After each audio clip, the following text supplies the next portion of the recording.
त्यांना विचारा, ज्यांना नाही मिळाला त्यांना अजून माहित नाही बायको नावाचा प्राणी किती खतरनाक असतो. एका लग्न लागलं त्या वसुदेवाचं अति आनंदाचे प्रसंग होता. जो उग्रसेनाचा मुलगा आहे ना कंस, तो रथ हाकलत होता. चुलत बहीण आहे देवकी माता त्याची, सख्खी चुलत बहीण आहे. आणि त्याला आकाशवाणी ऐकू आली की कंसाच्या बहिणीला इतक्या आनंदाने विदाई करतो ना, हिच्या पोटी येणारा 8वा मुलगा तुला मारणार. मरण माहित पडलं. आपण सर्वजण आनंदात का आहोत माहितीये? आपल्याला मरण माहित नाही म्हणून आपण आनंदात जगतोय. आपल्या मस्तीत आपलं जीवन चाललेलं आहे. आपल्याला माहित नाही आपण कधी मरणार आहोत.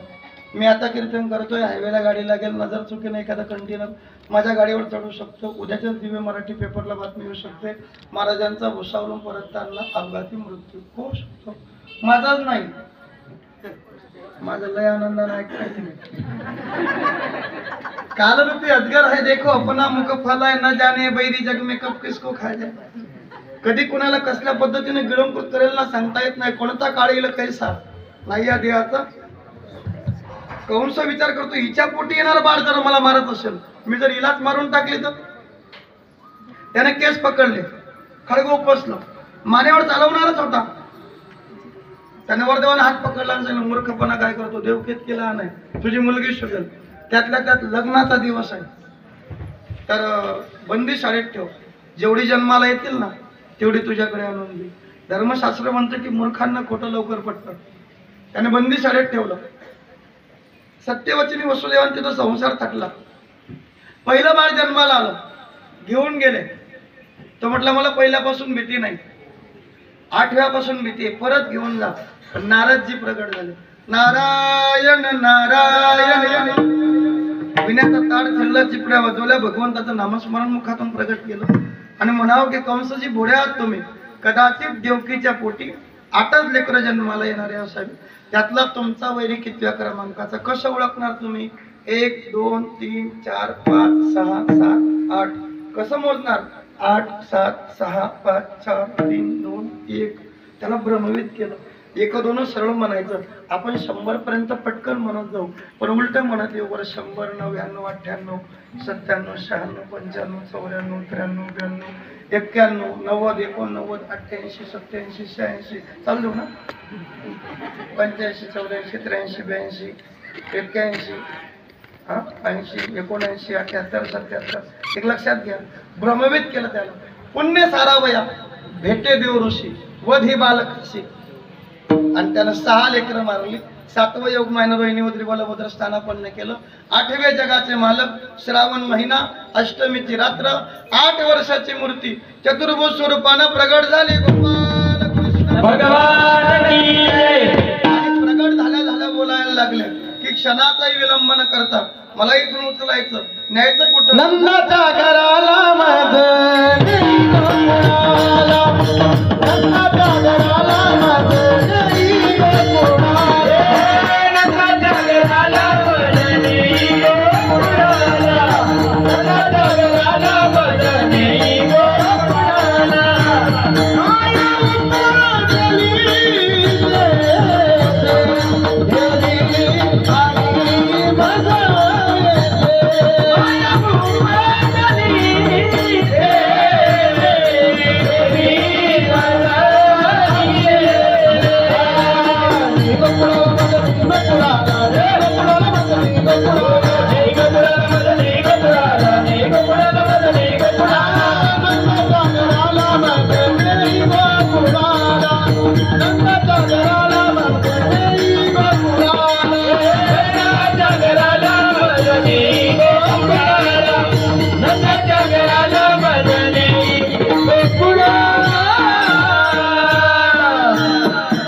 व्यवस्थित आहे का? जे गो मातेचं रक्षण करणारं कुळ आहे.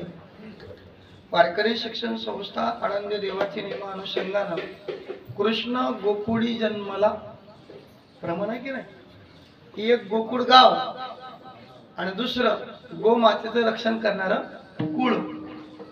ज्या गावामध्ये सर्वात जास्त गायीची सेवा घडत होती, भगवंताला भुसावळ माहित नसेल का? गोकुळच का निवडलं? तर त्या गावामध्ये एकादशीला अन्न बघणं पाप मानत होते. इतकं पवित्र गाव होतं. एक लक्षात घ्या, एकादशीला तिथं जे जे लोक एकादशी करत असतील ना, माझ्या समोर बसलेले कार्यक्रम आहे बाबा, त्याच्या चरणी दंडवत आहे माझ्या, की तुम्ही विश्वातलं सर्वात मोठं श्रेष्ठ व्रत आहे, व्रता माझी व्रत एकादशी पावन. एक लक्षात घ्या, जे करत असतील ना, पण जे करीत असतील त्यांच्या चरणी दंडवत बरं का माझा, बसलेल्या सर्वांचा नाही. गुरुमाऊली सांगायची, अधिकार तैसा जागेला मार्ग किंवा अधिकार तैसा करू उपदेश. एक लक्षात घ्या, असं म्हटलं ना, जे करत नसतील ते पुढच्या कीर्तनाला माझ्या एकादशी करून येतील, महाराज आपल्या बी पाया पडतील. एक लक्षात घ्या, विश्वातल्या सर्वात मोठ्या व्रताचे आपण पायिक आहोत. विश्रांत होईल त्या गोकुळात मला न्यायचं. प्रभू अंगार बेड्या आहे, समोर पहारे करे, कसं शक्य आहे? नको खेद करू कोणत्या गोष्टीचा, आणि पती लक्ष्मीचा जाणार सकल दिवात करी तो सांभाळ, आणि तुझं मोकळीला कडी दोनचा स्वर लावून मला स्वर. एक लक्षात घ्या की अंगावरती बेड्या आहे, समोर पहारे करी आहे, कसं नेता येईल? म्हटले त्याची चिंता तुम्ही करू नका, फक्त मी बाळ स्वरूप धारण केलं की विलंब न करता उचलायचं. आणि भगवान परमात्म्याने 8 वर्षाची मूर्ती लुप्त केली. बघा मौलाची गोष्ट आहे, भगवंत प्रगट झाले 8 वर्षाचे. देवाच्या अवताराचा क्रमांकही 8वाच. ज्या तिथीला आले ती तिथी सुद्धा 8वी. देवकी मातेच्या बाळाचाही क्रमांक 8वाच. आज सप्ताचाही दिवस 8वाच. तुम्ही 8वा मधुसूदना, असा युक्तिवाद आहे. आणि परमात्मा अंतर्धान पावले. जन्माला आलेलं नवजात शिशु जसं असतं तसलं रूप परमात्म्याने धारण केलं, आणि त्या छोट्याशा शिशूला, बालकाला, त्या वासुदेवांनी एक फाटकं उपर्ण घेतलं, मुडकीशी टोपली आहे. ऐका, यशस्वी औदार्य, ज्ञान वैराग्य ऐश्वर्य षडगुण संपन्न एक भगवंत ज्ञान, ज्या देवाकडे यश आहे, श्री आहे, औदार्य आहे, ज्ञान आहे, वैराग्य आहे, ऐश्वर्य आहे ना मायबाप, त्या देवाचा पहिला मुक्काम कांबड्याच्या टोपलीत आणि फाटक्या उपरण्यात आहे. या प्रारब्धानं, या कर्मानं, या संचितानं देवाला सुद्धा सोडलेलं नाही. आपण तर सर्वसामान्य माणसं आहोत. ऐका ना, देवाचा पहिला मुक्काम फाटक्या उपरण्यात आणि मोडक्या टोपलीत आहे. म्हणून मी समाजाला नेहमी विनंती करतो, किती गरिबी आली तर लाजू नका, आणि दैवयोगान भेटली श्रीमंती तर तुम्ही म्हणा नाही, माझा अधिकार नाही तेवढा. हवन सावलीचा खेळ आहे, सूर्य पहाटेचा संध्याकाळी मावळे, आणि खेळ परमेश्वराचे जगा वेगळा खेळतो. दयाघन परमात्मा तुमच्या माझ्यासोबत खेळतोय. हा खेळ खेळत असताना त्या देवाला ओळखण्याचा प्रयत्न करा. ज्याने ओळखला, ओळखला हरी, धन्य तो संसारी, मोक्ष त्याचे घरी, सिद्धी सहित ओळखला हरी, साठविला पोटी, होता त्याची भेटी दुःख कैसे. का महाराज देवाला ओळखायचं कसं? तो कधीतरी भुकेल्याच्या रूपात आपल्या दारात येईल, कधीतरी तहानलेल्याच्या रूपात येईल. एक बोलू, नवरात्रीमध्ये नवरंगाच्या साड्या नेसल्या की देवी प्रसन्न होते, असं देवी भागवतात कुठेही वर्णन आलेलं नाही. पण त्या नवरात्रीच्या दिवसात एखाद्या गरीब ताईला आपल्या घरातली पडलेली का होईना जर साडी जर तुम्ही भेट दिली, तिच्या चेहऱ्यावरचे जो आनंद असेल त्यात तुम्हाला तुळजापूरच्या भवानीचं दर्शन नक्की होईल. एवढं लक्षात ठेवा. परमार्थ करीत असताना तो बाह्य रंगाचा नसावा, तो अंतरंगाचा असावा. एक लक्षात घ्या, मी तुमच्या समोर विनंतीपर बोलतोय की तुम्ही पूजा करायला, कुंदकेश्वराची पूजा करायला चाललात, मोठ्या श्रद्धेनं ताई तुम्ही ताट उचललं, तुम्ही आता भगवंताच्या सेवेत चाललेल्याच आहात. तुमच्या शेजारच्या 5-7 माता भगिनी निघाल्या, आणि तुम्ही गेट पर्यंत आला ना, तुमच्या सासूने आवाज दिला की बाळा ऐक ना, जा नक्की पण 1 कप भर चहा पाजून जा.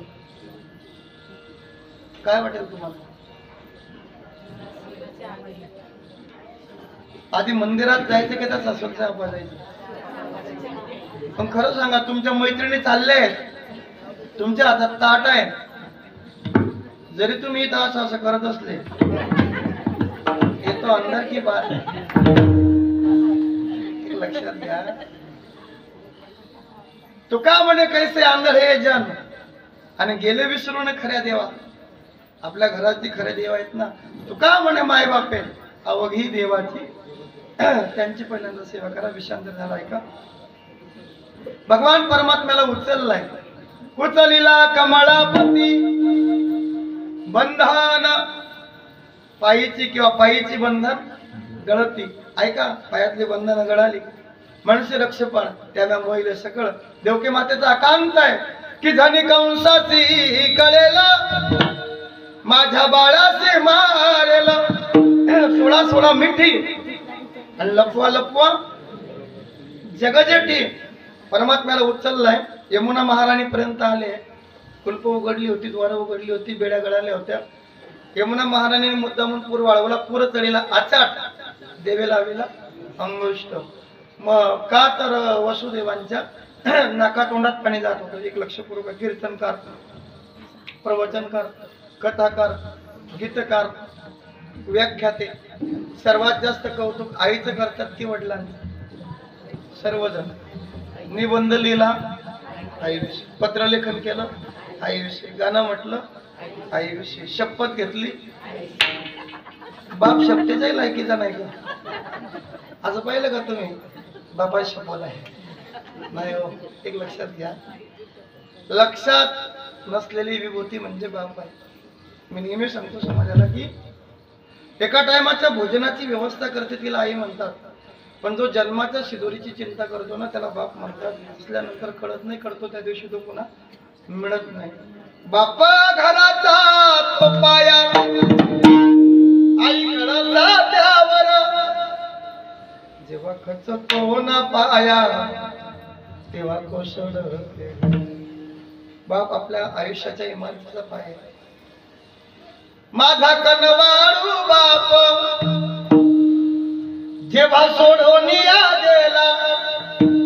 इथं ज्या ज्या ताईचे बाबा नसतील ना त्यांनी माहेरात गेल्यावर तुम्हाला आठवण येईल माझ्या शब्दाची. इथं ज्या ज्या माणसाचे बाप नसतील ना जगामध्ये त्यांना विचारा बाप काय. तसं भगवंत विचार करते सारी दुनिया पूरा विश्व पूरा ब्रह्मांड जिसे मेरा पिता कहकर पुकारने वाला है. आज माझ्या वडिलांच्या नाकातोंडात पाणी जातं. वेळेवर सावध नाही झालो त्यांच्या प्राणावर बितू शकते. अंगठ्या स्पर्श करून दिला. यमुना महाराणी वाट करून गेली. गोकुळापर्यंत आले. यशोदाईच्या निज कक्षात पोहोचले. तिथं माया खेळत होती. ती त्याच रात्री प्रगट झाली होती. तिला उचललं, परमात्म्याला टेकवलं. मथुरेत आले. अंगावर बेड्या चालल्या, कुलप बंद झाले, सेवक जागृत झाली, माया रडायला लागली. हे सगळं घडायला खूप वेळ गेला, पण ते कीर्तनात पटापट होतो. ऐका. आणि त्या ठिकाणी तिने आकांत केला. रडे माया करी आकांत नामा म्हणे उठती. कंसाला पाचारण केलं. कुठे आठवा, कुठे आठवा, कुठे आठवा. वसुदेव देवकीने हात जोडले. दादा तुला मुलापासून भीती होती. ही कन्या आहे ना, नको ना मारो, मुलगी आहे. कंस म्हटलं माया खोटी ठरली कशी, ती आकाशवाणी खोटी ठरली कशी? काही असू द्या, मुलगी का असे ना, मी संपवणार आहे हिला. मुलीचा तिरस्कार युगाने युगे घडला. इथे जेवढे लोक बसले आहेत ना मंडपात, मायबाप ऐकून जा. ज्यांच्या घरी पहिली लेक जन्माला आली खूप भाग्यवान लोक आहेत. मी नेहमी सांगतो की कभी औरत बनकर सुख और दुख में, माया करती बहन बेटी के रूप में, माँ बनकर वो जलती है सारी जिंदगी भर. और कसम से कहता हूँ लड़की पैदा होती तकदीर वालों के घर. जे लोक भाग्यवान आहेत ना त्यांच्या घरी लेकी जन्माला आहे. मी हे पण मान्य करतो की 2% पोरी नालायक आहेत समाजात. नालायक शिवी नाही बरं का, त्यांची पात्रता नाही, एक लक्षात घ्या. पण 98% लेकी खूप चांगले आहेत. लेकींना शिकवा, त्यांना जगवा, मोठं होऊ द्या. मुलगी जन्माला आली. 21 सासरचे 21 42 कुळाचा लेख उद्धार करते. अजून ऐका, बापाच्या हातून कन्यादान झालं. बाप माळकरी जरी नसला तर जगातली सगळी तीर्थ केल्याचं पुण्य वडिलांच्या पदरात पडतं. सालंकृत कन्यादान पृथ्वी मोलाच्या समान किंवा पृथ्वीदानाच्या समान. पृथ्वीदान केल्याचं पुण्य बापाला प्राप्त होतं. कोणामुळे? फक्त लेकीमुळे. एक लक्षात घ्या. लेख वाचले पाहिजे म्हणून तुमच्या समोर बोललो. पटलं तर घ्या, नाही पटलं ते सोडून द्या. ऐका, या ठिकाणी कन्या दादा नको ना मारू. मुलगी का असे ना, मी संपवणार आहे तिला. तिला आदळणारच होता. ती हातातून सुटली, आकाशात गेली. लख प्रकाश पडला. अष्टभुजा स्वरूपानं प्रगट झाली. अनादि निर्गुण प्रगटली भावानी. आणि सांगितलं मूर्ख आहेस तू कंसा, तुला मारणारा माझ्या अगोदर अवताराला येऊन गेला. अन्यत्र ठिकाणी सुखात नंदो. मथुरेत झालं दुःख. पण या गोकुळाकडे नंदबाबाची सुनंदा नावाची बहीण आहे. तिनं पहिल्यांदा यशोदाईच्या शेजारी बाळ बघितलं. चिमटी घेतली, मुलगा बघितला आणि सांगितलं, जशोदा जगजा तुझे नाव लाला भयो. तुला मुलगा झाला. आणि तिथून धावत सुटली, गौलियो गोपियो सुनो अपने गाव के मुखिया यानी मेरे नंद भैया उनको ना लाला भयो. सज्जनाची कीर्ती वाऱ्या हाती माप हा युक्तिवाद आहे. नंदबाबांपर्यंत गेली. नंदबाबांना गोशाळेत ती आवाज देत, नंद भैया कहा पे हो? नंद जी पूछते क्या हुआ सुनंदाबन पागल तो नहीं भाई? ना भैया मैं पागल नहीं भाई, लेकिन जो बात मैं आपको सुनाने वाली हूँ वो सुन के आप तो खुशी के मारे पागल हो सकते हो. ऐसा हुआ क्या भैया? आपको ना लाला भयो, तुम्हाला मुलगा झाला. 91 वर्षाचं वय सांगितलं जातं. पावले म्हणतात, वैसेची शेवटी वियाली एकची वांजोटी आणि मोहाची त्रिपुटी नाचू लागे. एक लक्षात घ्या. आता विषयांतर होईल. हे चिनावलवाले सौरभ नाव आहे तुमचं? सौरभ दादा, तुम्हाला कोणीतरी येऊन असं म्हटलं की तुम्हाला मुलगा झाला, फक्त कल्पना करा, कसं वाटेल?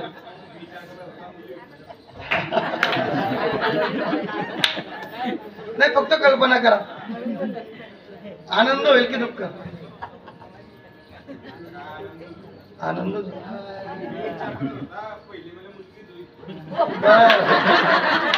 आई मुक्ताबाई तुमची अंतकरणातली इच्छा पूर्ण करो. ऐका, असा चॅप्टर सोडता पाहिजे. एक लक्षात घ्या. कारण मी आता सांगितलं, बाप भाग्यवान असतो, बाबा ज्याच्या घरी एक जन्माला आली. एक लक्षात घ्या.